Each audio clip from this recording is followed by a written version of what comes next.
In today's tutorial, I'm going to show you how to hopefully resolve if your microphone is not working on your Lenovo laptop, tablet, or desktop computer.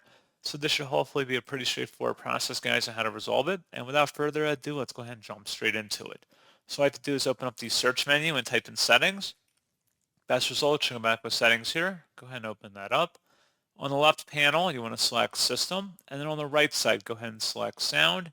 Scrolling down underneath Input, make sure your microphone device is listed here. If not, you may have to go ahead and pair that new device, especially with the wireless or Bluetooth headset. And if you're having problems with your microphone, just select the microphone option, and then you can make sure the input volume is turned all the way up to the right here, so make sure that's turned up.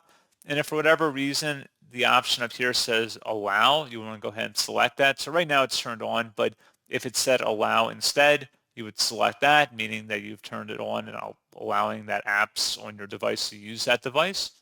And that's pretty much it.